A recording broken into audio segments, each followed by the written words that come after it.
Hello, explorers! Welcome back to my YouTube channel Orindam's Explore Hub, where we explore, learn, improve, and achieve together.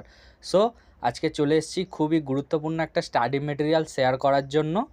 তো এটা আমাদের upcoming যেটা semester exam আসছে তার জন্য খুবই ইম্পর্টেন্ট। তো এই স্টাডি মেটেরিয়ালটা কাদের জন্য না, আপকামিং 4th সেমে যারা কম্পিউটার সায়েন্স ডিপার্টমেন্টে আছো তো তাদের জন্য এই স্টাডি মেটেরিয়ালটা খুবই হেল্পফুল হতে চলেছে, খুবই মানে সত্যি খুবই হেল্পফুল হতে চলেছে। তো স্টাডি মেটেরিয়ালটা কি, চলো দেখে নেওয়া যাক।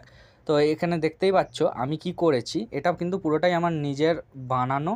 তো সাপোজ আমাদের একটা সাবজেক্ট আছে সফটওয়্যার ইঞ্জিনিয়ারিং। তো সফটওয়্যার ইঞ্জিনিয়ারিং কি না, পিআইকিউ অ্যানালাইসিস রিপোর্ট। তো পিআইকিউটাকে অ্যানালাইসিস করা হয়েছে। সাপোজ এখানে আছে পিআইকিউ 2022-এর। তো 2022-এ এমসিকিউ কোন ইউনিট থেকে কতগুলো এসেছিলো, ফিল ইন দ্য ব্ল্যাঙ্কস কোন ইউনিট থেকে কতগুলো এসেছিলো, লং কোশ্চেন কত ইউনিট থেকে কতগুলো এসেছিলো, কত মার্কস ছিল, সেই অনুযায়ী তার পার্সেন্টেজ ক্যালকুলেট করা। সেমভাবে 2023, 2024, 2025 তো এরকমভাবে ক্যালকুলেট করে প্রত্যেকটা ইয়ারের ইউনিট ওয়াইজ এভারেজ ক্যালকুলেট করেছি, এভারেজ পার্সেন্টেজ ক্যালকুলেট করে। আর আমাদের এইবারের এক্সামে 2026-এ যেটা মে মাসে হতে চলেছে, তো সেখানে কোন ইউনিটের ওয়েটেজ কতটা, তো সেই অনুযায়ী কিন্তু একটা প্রেডিক্ট করেছি। তো এখান থেকে বোঝা যাচ্ছে যে সাপোজ সফটওয়্যার ইঞ্জিনিয়ারিংয়ের ইউনিট 1, ইউনিট 3 আর ইউনিট 5 হচ্ছে হাই ওয়েটেজ, ঠিক আছে। তো এই তিনটে ইউনিটকে বেশি জোর দিয়ে করা উচিত। সেমভাবে এখানে আছে অপারেটিং সিস্টেম, সরি এটা হচ্ছে জাভা।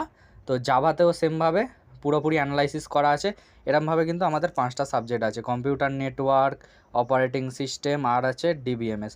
তো 5টা সাবজেক্টের কিন্তু পিআইকিউ অ্যানালাইসিস করা আছে, এখান থেকে কোনটার ওয়েটেজ সবচেয়ে বেশি, তো সেই বুঝে সেই ইউনিটগুলোকে টার্গেট রেখে পড়লে কিন্তু আশা করি এক্সামের সবারই কিন্তু খুব ভালো রেজাল্ট হবে।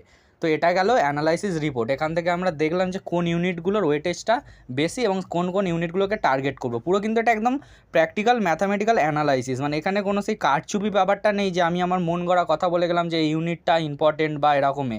এখানে কিন্তু সবই অ্যানালাইসিস করা আছে। যার না বিশ্বাস হবে পুরো অ্যানালাইসিসগুলো নিজেরাও রিচেক করে দেখে নিতে পারো, কোনো অসুবিধা নেই। সব কিন্তু হাইলাইট করা আছে ভালোভাবে, একদম পুরো অর্গানাইজ ওয়েতে, মানে খুব দারুণভাবে এটা বানানো আছে। তো এটা গেল 1 নম্বর জিনিস যেটা শেয়ার করার। আর 2 নম্বর জিনিসটা হচ্ছে এইটা, যে unit wise important question of all subject. তো আমাদের যে 5টা সাবজেক্ট আছে সেটা পুরোপুরি ইউনিট ওয়াইজ। এখানে কিন্তু প্রত্যেকটা ইউনিটের কী কী ইম্পর্টেন্ট কোশ্চেন, হাই প্রবাবিলিটি কোনটা, মিডিয়াম প্রবাবিলিটি কোনটা, লো প্রবাবিলিটি কোনটা, তো সব কিন্তু ভালোভাবে এখানে দেওয়া আছে। তো এই দুটো স্টাডি মেটেরিয়াল আমি আমার হোয়াটসঅ্যাপ চ্যানেলে দিয়ে দেবো। তো যাদের যাদের লাগবে তারা আমাকে গুগল ড্রাইভের আমাকে রিকোয়েস্ট পাঠিয়েও অ্যাক্সেসের, তো আমি অ্যাক্সেস দিয়ে দেবো। সো আজকের ভিডিওটা এই পর্যন্তই। সো ধন্যবাদ।